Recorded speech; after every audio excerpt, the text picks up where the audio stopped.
எல்லாருக்கும் hi, welcome to அபியின் உலகம். இன்றைக்கி நம்ம சேனலில் ஒரு ஸ்வீட் ரெசிபி, ட்ரெடிஷ்னல் பூரண கொழுக்கட்டை எப்படி வீட்டிலையே ஈஸியாக ப்ரிப்பேர் பண்ணலாம் அப்படிங்கிறது தான் பார்க்க போகிறோம்.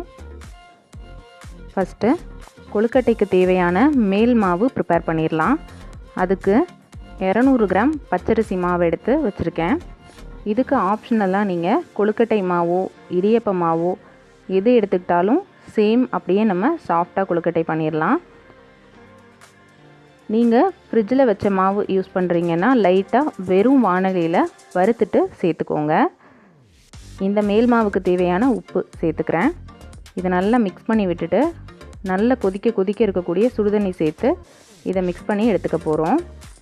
மாவு பார்த்திங்கன்னா நம்ம கையில் எடுத்து இந்த மாதிரி கோலம் மாதிரி போட முடியணும். அந்தளவுக்கு நல்லா உதிரியாக இருக்கணும், ட்ரையாக இருக்கணும்.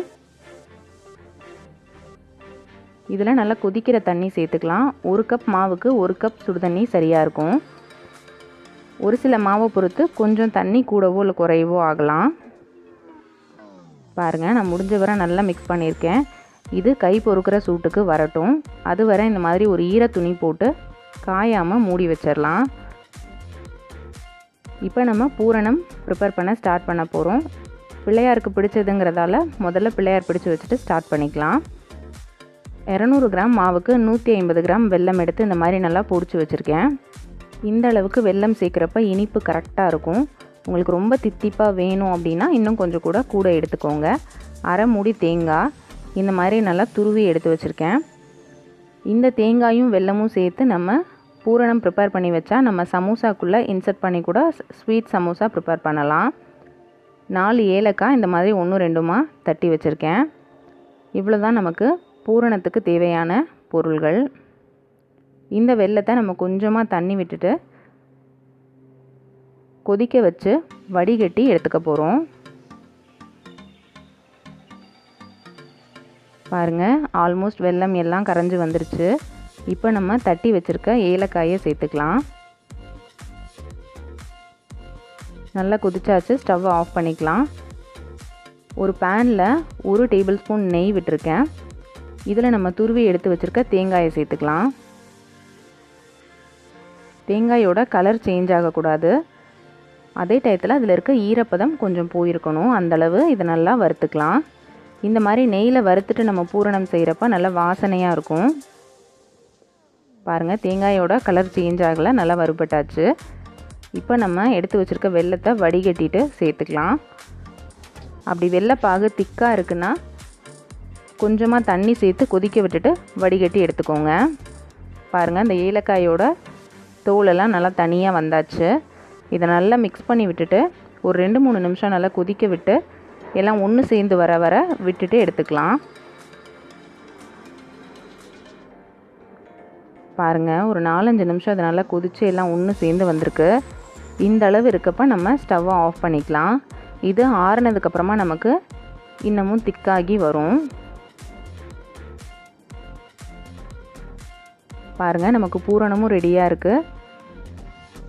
அவ்வளோ இலகி இருந்தது, இப்போ ஆறுனதுக்கப்புறமா இவ்வளோ திக்காகி இருக்குது. இது நமக்கு கரெக்டாக இருக்கும். இன்றைக்கி நான் வாழை இலையில் தட்டி எடுத்துக்க போகிறேன் கொழுக்கட்டை.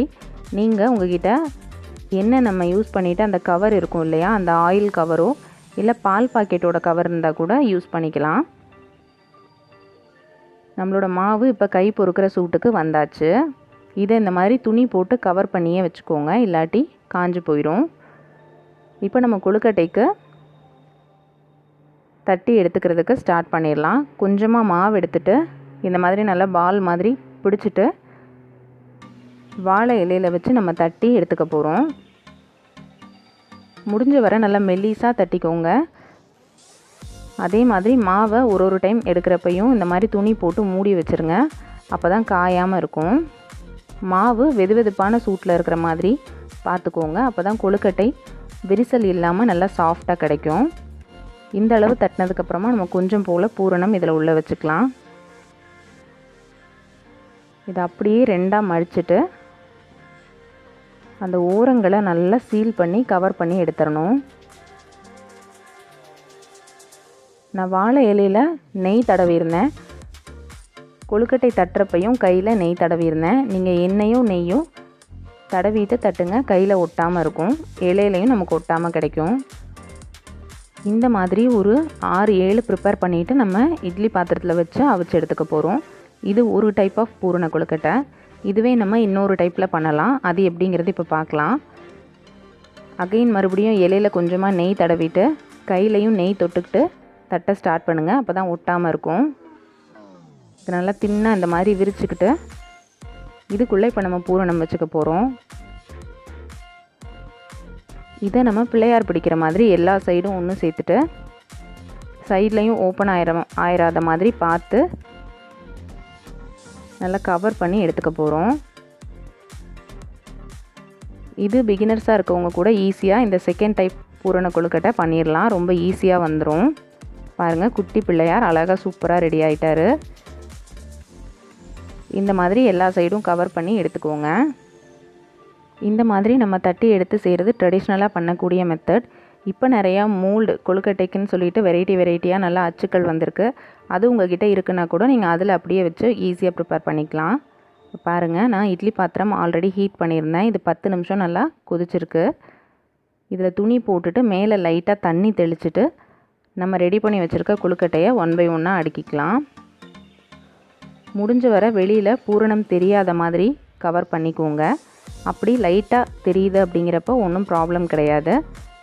ரொம்ப ஓப்பன் ஆகாத அளவுக்கு நம்ம பார்த்து கவர் பண்ணிக்கணும்.